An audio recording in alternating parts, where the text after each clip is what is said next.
اللہ وہ معبود برحق ہے کہ اس کے سوا کوئی عبادت کے لائق نہیں، زندہ ہے، سب کو تھامنے والا، اسے نہ اونگ آتی ہے نہ نیند، جو کچھ آسمانوں میں اور جو کچھ زمین میں ہے سب اسی کا ہے۔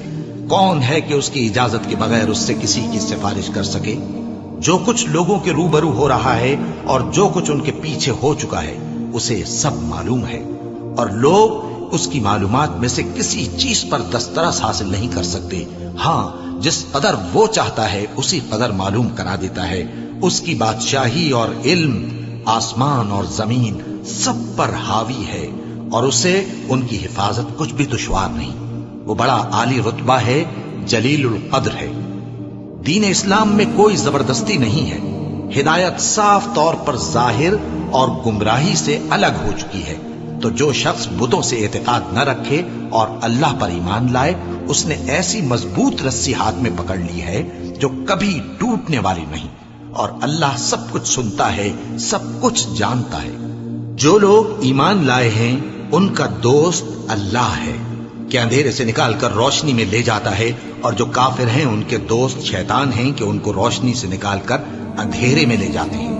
یہی لوگ اہل دوزخ ہیں کہ اس میں ہمیشہ رہیں گے۔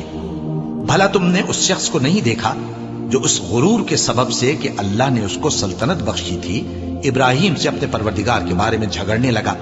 جب ابراہیم نے کہا میرا پروردگار تو وہ ہے جو زندگی دیتا ہے اور موت دیتا ہے، وہ بولا کہ زندگی اور موت تو میں بھی دے سکتا ہوں۔ ابراہیم نے کہا کہ اللہ تو سورج کو مشرق سے نکالتا ہے، آپ اسے مغرب سے نکال دیجیے۔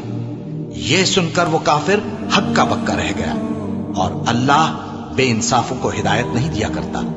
کیا اسی طرح اس شخص کو نہیں دیکھا جس کا ایک بستی پر جو اپنی چھتوں پر گری پڑی تھی گزر ہوا، تو اس نے کہا کہ اللہ اس کے باشندوں کو مرنے کے بعد کیوں کر زندہ کرے گا؟ تو اللہ نے اس کی روح قبض کر لی اور 100 برس تک اس کو مردہ رکھا۔ پھر اس کو جلا اٹھایا اور پوچھا تم کتنا عرصہ مرے پڑے رہے ہو؟ اس نے جواب دیا کہ 1 دن یا اس سے بھی کم۔ اللہ نے فرمایا نہیں بلکہ 100 برس مرے رہے ہو، اور اپنے کھانے پینے کی چیزوں کو دیکھو کہ اتنی مدت میں مطلق سڑی بسی نہیں، اور اپنے گدھے کو بھی دیکھو جو مرا پڑا ہے۔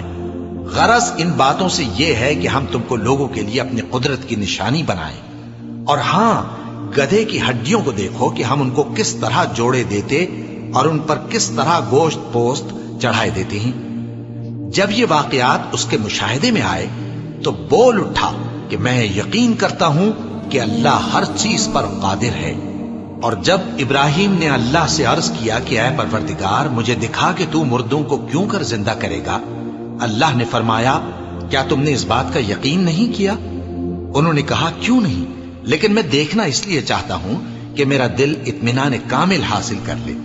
فرمایا کہ 4 پرندے لے لو، پھر ان کو اپنے سے ہلا لو اور ان کے ٹکڑے ٹکڑے کر دو، پھر ان کا ایک ایک ٹکڑا ہر ایک پہاڑ پر رکھ دو، پھر ان کو بلاؤ تو وہ تمہارے پاس دوڑتے چلے آئیں گے، اور جان رکھو کہ اللہ غالب ہے، صاحب حکمت ہے۔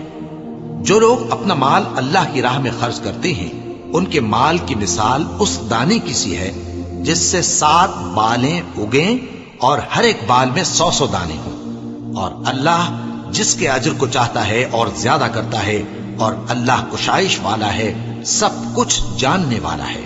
جو لوگ اپنا مال اللہ کے راستے میں صرف کرتے ہیں پھر اس کے بعد نہ اس خرچ کا کسی پر احسان رکھتے ہیں اور نہ کسی کو تکلیف دیتے ہیں، ان کا صلہ ان کے پروردگار کے پاس تیار ہے، اور قیامت کے روز نہ ان کو کچھ خوف ہوگا اور نہ وہ غمگین ہوں گے۔